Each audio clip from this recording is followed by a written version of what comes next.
Telugu popular TV. ఇప్పుడు మనతోటి educational expert Satish గారు ఉన్నారు. నమస్కారం సతీష్. నమస్తే అండి. సతీష్ గారు, ఇప్పుడు మన శివాజీ వర్సెస్ నా అన్వేషణ ఈ కాంట్రవర్సీ జరుగుతుంది. అనసూయ వీళ్ళందరూ ఇందులో ఇన్వాల్వ్ అయ్యారు. అందరూ వాళ్ళ వాళ్ళ అభిప్రాయాలు చెబుతున్నారు. చాలా ఇప్పుడు హాట్ టాపిక్ గా మారింది. నేను మిమ్మల్ని ఎందుకు అడుగుతున్నా అంటే, ఇప్పుడు జెన్సీనే ఎక్కువగా దీని మీద రియాక్ట్ అవుతుందంతా వాళ్ళే. మీరు ఎడ్యుకేషనల్ ఎక్స్పర్ట్, మీరు విద్యార్థులతో ఎక్కువగా ఇంటరాక్ట్ అవుతూ ఉంటారు, వాళ్ళకి మీ అమూల్యమైన అభిప్రాయాలు కూడా తెలియజేస్తూ ఉంటారు. ఈ ఓవరాల్గా ఈ ఎపిసోడ్ మీద, శివాజీ నా అన్వేషి ఎపిసోడ్, అనసూయ ఈ ఎపిసోడ్ మీద మీ అభిప్రాయం ఏంటి? సరే, అంటే ఏంటంటే జనరల్గా పిల్లలకి ఎమోషన్స్ ఉంటాయి. చిన్న పిల్లలు చూస్తే, ఇప్పుడు మీ ఇంట్లో పిల్లలు మా ఇంట్లో పిల్లలు చూస్తే కొంచెం పెరిగితే వాళ్ళకి కూడా కొన్ని హార్మోనల్ ఇష్యూస్ ఉంటాయి, వాళ్ళకి ఎమోషన్స్ ఉంటాయి, వాళ్ళకి భయం, అన్ని రకాల థింగ్స్ ఎక్కువగా ఉంటాయి, పీక్లే ఉంటాయి 20-25 ఇయర్స్ వరకు కూడా. తర్వాత సబ్సిడైజ్ అవుతూ ఉంటాయి, మెచ్యూరిటీ వస్తూ ఉంటుంది. ఒక విషయాన్ని మనం మాట్లాడేటప్పుడు అండి, జనరల్గాను మెచ్యూరిటీ ఉన్న పర్సన్ ఒక రకంగా తీసుకుంటాడు, మెచ్యూరిటీ లేనివాడు ఒక రకంగా తీసుకుంటాడు. ఫర్ ఎగ్జాంపుల్, సరే ఇండియాకి ఒక కల్చర్ ఉంది, మీరు ఎలా ఉండాలి అలా ఉండాలని చెప్పి జనాలు అన్ని రకాలుగా మీకు చెప్పినప్పటికీ కూడా ఏదైతే స్టూడెంట్స్ పర్స్పెక్టివ్ ఏదైతే ఉంటుందో, స్టూడెంట్స్ రిసీవ్ చేసుకునే విధానం ఒక అడల్ట్ రిసీవ్ చేసుకునే విధానం ఒకే రకంగా ఉండదండి ఫండమెంటల్గా. ఫర్ ఎగ్జాంపుల్, ఒక మెసేజ్ ఎవరైనా ఇచ్చారండి, ఇప్పుడు రామ్ గోపాల్ వచ్చి ఒక మెసేజ్ ఇచ్చాడు, లేకపోతే ఇంకొకటి ఎవడో అనసూయ వచ్చి ఒక మెసేజ్ ఇచ్చింది. ఇచ్చినప్పుడు మేబీ వాళ్ళ మెచ్యూర్డ్ పీపుల్, సెటిల్డ్ పీపుల్, వాళ్ళకి ఇష్టం వచ్చినట్టు వాళ్ళు ఉంటారో చెప్తారు. కానీ ఇప్పుడు అంతే కదండి, ఇప్పుడు ఎవడో సినిమా హీరోలు పబ్కి వెళ్ళి మందు తాగొచ్చాడు, మందు తాగొచ్చు అని బయటకు వచ్చి పబ్లిసిటీ చేశాడు అనుకోండి, ఎవరో అనుకుందాం, ఓకే సినిమా హీరో. బట్ పిల్లలు తీసుకునేటప్పుడు ఎలా ఉంటుంది, ఎందుకంటే నేను స్టూడెంట్స్తోనూ చిన్న ఏజ్ పిల్లలతో ఎక్కువగా హ్యాండిల్ చేస్తాను కాబట్టి వాళ్ళు చాలా సున్నితంగా ఉంటారు అన్నాడు. తీసుకున్నప్పుడు అదొక రోల్ మోడల్ గా తీసేసుకుని, అదొక సపోర్టింగ్ సిస్టమ్ గా తీసుకుని, దాన్ని కూడా ఒక బేస్ కింద క్రియేట్ చేసి, చాలా మంది పేరెంట్స్ ఆర్గ్యూ చేసి దెబ్బలాట పెట్టి, నేను ఎలా ఎందుకు ఉండకూడదు, వాళ్ళు ఉన్నారు కదా, నేను ఎలా ఎందుకు చేయకూడదు, వీళ్ళు చేస్తున్నారు కదా, వాళ్ళు ఎలా మాట్లాడతారు, నేను ఎందుకు మాట్లాడకూడదు అన్నటువంటి ఒక రకమైన ధోరణి సొసైటీలో పెరగడం వల్లే ఇప్పుడు ఈ పేరెంటింగ్ చేయడం కానీ, లేకపోతే ఇంకొక రకమైన ఇబ్బందులు ప్రతి తల్లిదండ్రులు ఫేస్ చేస్తున్నారండి. సో ఇప్పుడు ఆ అమ్మాయి ఇప్పుడు మొబైల్లో పార్న్ వీడియోస్ ఉన్నాయి కదా అని చెప్పేసి ఇప్పుడు అది పబ్లిక్గా నేను మాట్లాడతానంటే ఎట్లాగా? మొబైల్లో పార్న్ వీడియోస్ ఉంటాయి, లేకపోతే ప్రాస్టిట్యూట్స్ ఉంటారు, అఫీషియల్గా అలౌడ్ అండి, ముంబై వెళ్ళారు, లేకపోతే ఇంకో కంట్రీ వెళ్ళారు, ఇంకో చోటుకి వెళ్ళారు, నేను మాట్లాడతానంటే ఎట్లాగా? అంటే మాట్లాడేటప్పుడు మనం మెసేజ్ ఇచ్చేటప్పుడు ఎవరికి ఇస్తున్నాం, మనం పబ్లిక్ ఇచ్చేస్తున్నాం. మనం పబ్లిక్ ఇచ్చినప్పుడు పబ్లిక్లో 10 సంవత్సరాల పిల్లడు ఉంటాడు, 12 సంవత్సరాల పిల్లడు ఉంటారు, చిన్న చిన్న ఫ్యామిలీస్ ఉంటారు, మిడిల్ క్లాస్ ఫ్యామిలీస్ ఉంటారు, ఇలా రకరకాల సొసైటీ, మిక్స్డ్ సొసైటీ అండి మనంతా. రకరకాల మతాలు కూడా ఉంటాయి మనకి, వాళ్ళ కల్చర్ అంతే కదండి, బిలీఫ్స్ ఉంటాయి కదా, క్రిస్టియన్కి ఒక రకంగా ఉంటుంది, అయితే ముస్లిమ్స్కి ఒక రకంగా ఉంటాయి. ఉన్నప్పుడు ఈ యొక్క మీరు చెప్పినట్టుగానే స్టూడెంట్స్ పర్స్పెక్టివ్లో తీసుకున్నప్పుడు ఏమవుతుందంటేనండి, అది డిఫరెంట్ డైమెన్షన్లోకి వెళ్ళిపోతుంది ఇప్పుడు అది. సో మనం అది చూడాలండి. ఇప్పుడు కాదండి, ఇప్పుడు నిజంగా అంత ఉద్ధరించి పర్సనల్ అయితే చదువులో సమానంగా ఆడవాళ్ళని దాన్ని మీరు ప్రోత్సహించి చదివించండి. ఇప్పుడు ఎందుకు ఐఏఎంస్ లాంటి ఇన్స్టిట్యూట్స్లో 10% కూడా అమ్మాయి లేదు?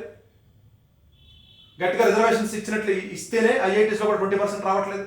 పాపం రావాలని చెప్తున్నాను నేను ఉద్దేశం ఇవ్వద్దని కాదండి. అంటే నేనేమంటానంటే, సమానత్వం అనేది మిగతా ఆస్పెక్ట్స్ నుంచి ఎందుకు పోరాటలేదు అసలు? మనం చదువుకు సంబంధించి ఎందుకు పోరాటలేదు, జాబులకు సంబంధించి మనం చెయ్యాలి, మిగతా అన్నింటికి సంబంధించి మనం మాట్లాడలేదు. ఓన్లీ బట్టలు ఇప్పుకోవడం గురించి మాట్లాడుతున్నాం ఏంటంటే మనం.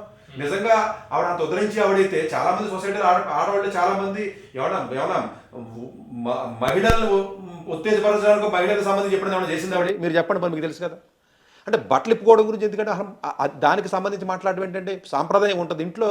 నిన్న కాక మొన్న అమ్మాయి మాట్లాడుతూ ఇంటర్వ్యూ చేస్తూ, అనసూయ, మా అబ్బాయి టీనేజ్లోకి వచ్చాడు, నేను డ్రెస్ తక్కువ వేసుకుంటే నాకు ఇబ్బందిగా ఉంది అని అంటే, నాకు కుదరదు, నువ్వు పర్వాలేదు, నా ఇష్టం నేను వేసుకుంటానని చెప్పి కొడుకుతానని చెప్పింది అండి ఒకటి.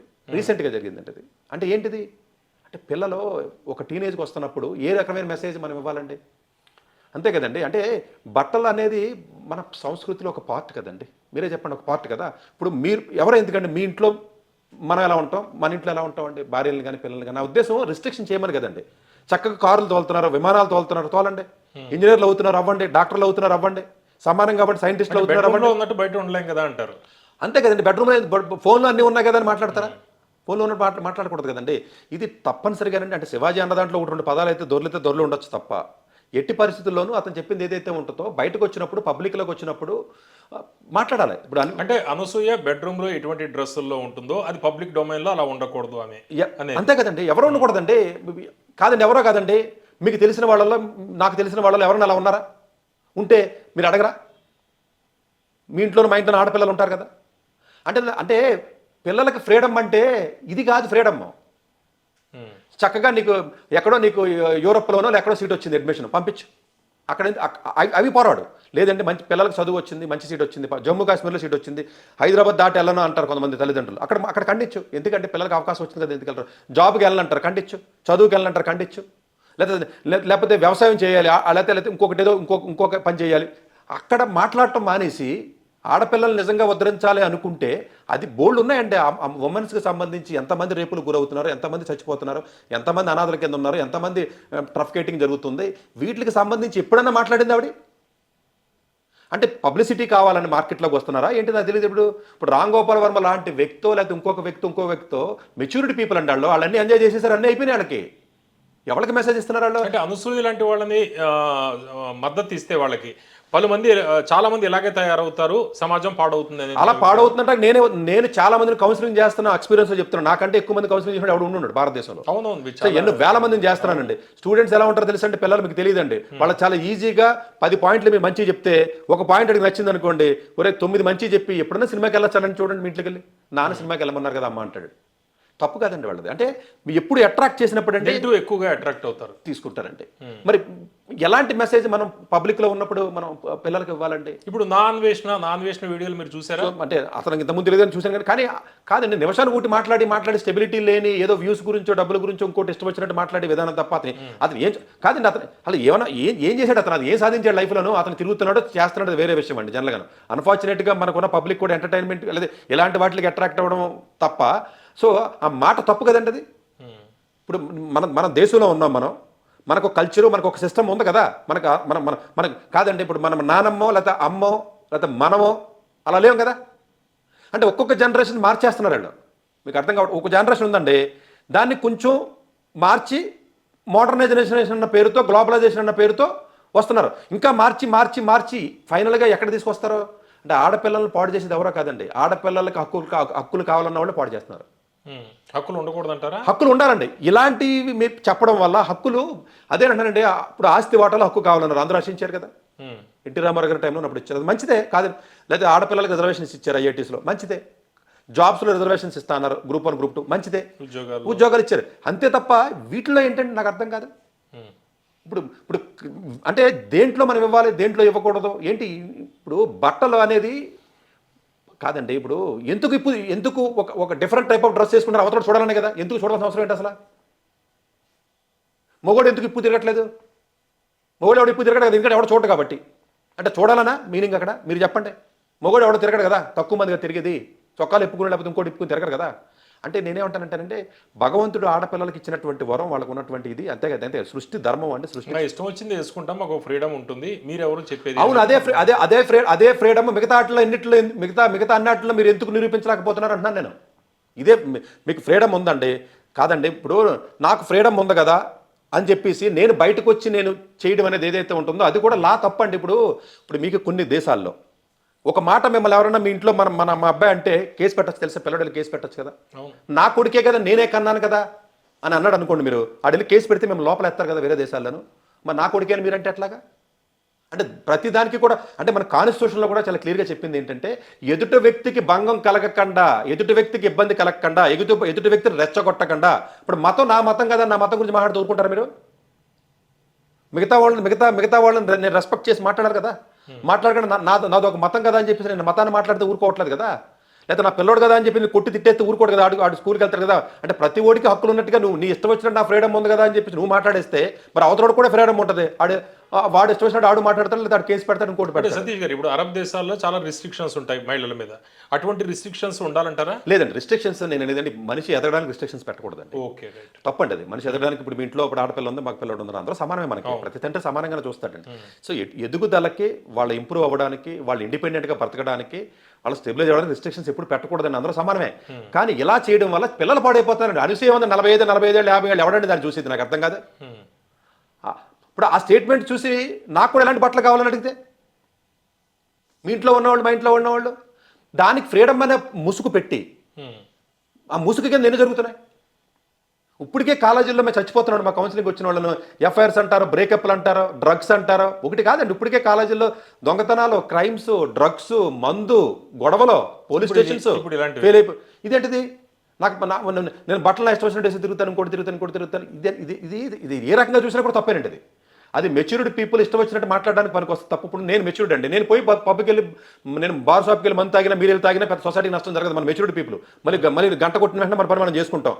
ఇది చూసినాడు ఏమనుకుంటాడు పిల్లడు, సతీష్ గారు లాంటి వ్యక్తి కూడా బారికెళ్ళి మంది తాగాడు కదా, అంత గొప్ప అయ్యాడు కదా, నేను కూడా తాగొచ్చు అంటాడు. అంటే మెచ్యూరిటీ పూర్తిగా రాలేదు కాబట్టి కరెక్ట్. ప్రమాదాలు జరుగుతాయి. కానీ ఎఫెక్ట్ ఇప్పుడు ఆవిడన్న మాట వల్ల ఎఫెక్ట్ పెద్దోళ్ళకి ఏం జరగదండి, ఇది పిల్లలకి. సో ఇంట్లో మీరు తల్లి కానీ తండ్రి కానీ మన బిహేవియర్ బట్టే కదండి పిల్లలు ముందుకు వస్తారు. మీరే చెప్పండి, ఎవరైనా ఇప్పుడు మీరు మీరు మీ విధానమే నా విధానమే మన పిల్లలకి ఒక ఆదర్శం. ఫాదర్ మదరే కదా రోల్ మోడల్స్. ఎవరైనా అంటే కాదండి, ఫ్రీడమ్ అని బట్టలు దేని గురించి చేసుకుంటున్నాం, ఎదుటి వ్యక్తులు చూడాలనా, లేకపోతే నాకు దేనికి అసలు మీరు చెప్పండి. ఫ్రీడమ్ అంటే వాళ్ళ ఉద్దేశం మీనింగ్ చెప్పండి, పోనీ మీ అండర్స్టాండింగ్. అంటే ఫ్రీడమ్ అంటే ఏంటి, అంటే ఎదుటి వ్యక్తి చూడాలనా, దేనికి ఫ్రీడమ్ అంటే మీనింగ్ ఏంటి? మా ఇష్టం వచ్చింది మేము వేసుకుంటాం, మీరెవరు చెప్పండి. ఆ ఇష్టం వచ్చింది దేనికి వేసుకుంటున్నారో చూడాలనా వచ్చినది. ఇప్పుడు సినిమా వాళ్ళు వేసుకుంటారంటే వేరండి, సినిమాల్లో ఎంటర్టైన్మెంట్ వేసుకుంటున్నారో పక్కన పెట్టండి, మనం ఆ టాపిక్లో ఇస్ డిఫరెంట్ టాపిక్ అండి. అంటే ప్రతిదానికి కూడానండి ఒక సిస్టమ్ ఉంటుందండి. అంటే పిల్లలు వీళ్ళందరూ ఇప్పటికే 18, 14, 12 సంవత్సరాలు 13 సంవత్సరాల పిల్లలకే బాయ్ ఫ్రెండ్స్, గర్ల్ ఫ్రెండ్స్, లేదా ఇంకోటి అని చెప్పి అబార్షన్ జరుగుతున్నటువంటి సొసైటీలో బతుకుతున్నాం మనం. ఒకప్పుడు ఎలా ఉండేదంటేనండి 14 ఏళ్ళు 16 ఏళ్ళు వస్తే బాయ్ ఫ్రెండ్ లేకపోతే ఆశ్చర్యంగా చూసారన్నారు అమెరికాలో. ఇండియా కూడా ఆ పరిస్థితి దిగజారు చేస్తున్నారు వీళ్ళు. ఏంటి విచిత్రంగా చూసేవారండి అమెరికాలో. ఇప్పుడు ఇక్కడ బాయ్ ఫ్రెండ్ లేదా గర్ల్ ఫ్రెండ్ లేదా 15 సంవత్సరాలు అంటే ఈ రోజు ఇండియా కూడా ఆ పరిస్థితి దిగజారడానికి మరి ఇలాంటి వ్యక్తులు కదండి స్టేట్మెంట్. నువ్వు ఏదన్నా చేయాలనుకున్నప్పుడు వేరే ఆస్పెక్ట్స్లో ఎందుకు పోరాటలేదండి, ఇదే ఎందుకు అసలు ఇలాంటి విషయాల మీద ఎందుకు మాట్లాడతాడండి? ఇప్పుడు మనుషులు ఇప్పుడు దేశం గురించి మాట్లాడట్లేదు ఎవరో, మిగతా ఆస్పెక్ట్స్ గురించి మాట్లాడలేదండి ఎవడనో. అసలు ఈ మాట్లాడతారండి, బట్టల గురించి ఒకటి మాట్లాడతాడు, మందు గురించి దేనిలో లేపుకెళ్ళిపో, లేదా 4 పెళ్లిళ్ళు చేసుకో, లేకపోతే కో లివింగ్ చేయి, లేదా ఒకే రూమ్లో ఇద్దరు బతకండి, ఇద్దరిని మేము అండర్స్టాండ్ చేసుకుంటాం. ఈ టైప్ ఆఫ్ కల్చర్ తీసుకురావడానికి ఇలాంటి పర్సన్సే దరిద్రమైన పర్సన్ సొసైటీలో ఉండబట్టే ఈ సొసైటీలో నాశనం అయిపోయింది. ఓకే సతీష్ గారు, ఇప్పుడు నాన్ వెజ్ గురించి, నాన్ వెజ్ మీద అతను వ్యాఖ్యల మీద, హిందూ దేవతల మీద అతను చేసిన అనుచిత వ్యాఖ్యల మీద చాలా కేసులు నమోదవుతున్నాయి. ఇప్పుడేమో అతను విదేశాల్లో ఉన్నాడు, విదేశాల్లో వీడియోలు అవన్నీ చేసుకుంటున్నాడు అతను యూట్యూబ్ ఛానల్కి.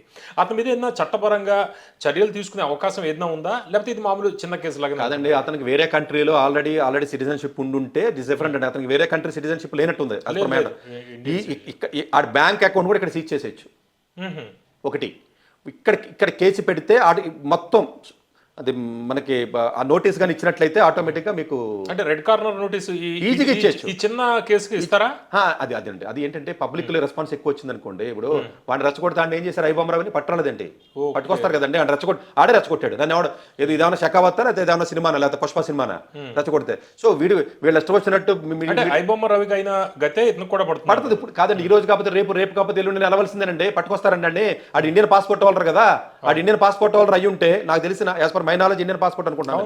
పాస్పోర్ట్ అయితే ఇంకా అసలు నిమిషంలో చేయొచ్చండి హైదరాబాద్ వెళ్ళి. మీకు హైదరాబాద్ కమిషనర్ అనుకుంటే వేరే కంట్రీ సిటిజన్షిప్ ఉంటే బ్రిటన్ ఇంకోటి ఉంటే ఇబ్బంది, కానీ ఇండియన్ పాస్పోర్ట్ ఉన్నప్పుడు పట్టుకోవడం ఎంతసేపు అండి, గంట సేపు అని అంటారు. వీసా క్యాన్సిల్ చేసేస్తారు, పట్టుకుని అప్పు చెప్పేస్తారు. చాలా మంది ఇప్పుడు మియాన్మార్ వెళ్ళారు, అక్కడ ఇష్యూస్ అయినాయి, సైబర్ ఇష్యూస్ అయినాయి, మరి పట్టుకోలేదు, అప్పు చెప్పలేదు మనకి, పట్టుకుంటారు మీ కంట్రీ మీరు అంటే కేంద్ర ప్రభుత్వం అనుమతి ఇవన్నీ అవసరం ఉంటాయి అంతేనండి. అది కాదండి, ఇప్పుడు పోలీసు వాళ్ళు రిజిస్టర్ చేశారు కదండి, ఎఫ్ఐఆర్ రిజిస్టర్ చేసి వాళ్ళు డిసైడ్ అయితే ఫస్ట్ ఏం లేదండి, లుకప్ నోటీస్ ఇవ్వడమే. ఆటోమేటిక్గా ముందు వేసా సాగిపోతాయి వాడికి. ఇంకో చోట ట్రావెల్ చేయలేడు, ఎయిర్పోర్ట్లో పట్టుకుంటారు, ఎక్కడికి వెళ్ళి ఎయిర్పోర్ట్లో పట్టేసుకుంటారండి. ఏమన్నా ఇప్పుడున్న టెక్నాలజీలో మనిషిని పట్టుకోవడం పెద్ద ఇష్యూవే కాదండి, ఇది అసలు పెద్ద ఇష్యూవే కాదు. మేబీ వాడు ఇంకా వీళ్ళు రెచ్చగొడుతున్నాడు చూడండి. ఇష్యూ అయిన తర్వాత కూడా ఇప్పుడు అనసూయ అన్న ఈవిడైనా అయిపోయింది వదిలేస్తే ఏదో మాట జారాను, ఇప్పుడు శివాజీ అన్నాడు ఏదో మాట జారాను అన్నట్టు కామ్ అయిపోయాడండి. తప్పులేదు, ఏదైనా ఒక్కొక్కసారి మాట పొరలొచ్చు. వీళ్ళు అలా కాదు, ఇంకా రెచ్చగొట్టేస్తున్నారండి వీళ్ళు. మా అబ్బాయి ఇలా చెప్పాడు, టీనేజ్లో ఉన్నాడు, అయినా కూడా నీకు ఎందుకురా అని చెప్పాను అంటున్నారు. ఏంటంటే మెసేజ్ నాకు అర్థం కాదు.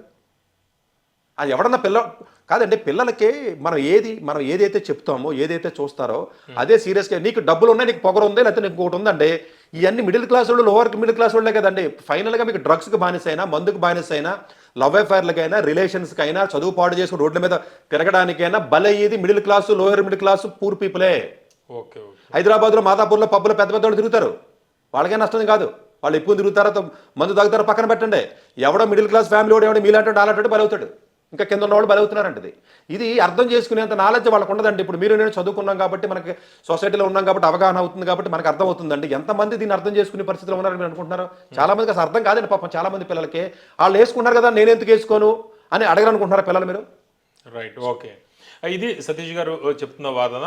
ఈ ఆయన ఇంటర్వ్యూ మీద, ఆయన ఒపీనియన్ మీద మీరేమనుకుంటున్నారు? మీరు కామెంట్ రూపంలో మీ అభిప్రాయాన్ని తెలియజేయండి.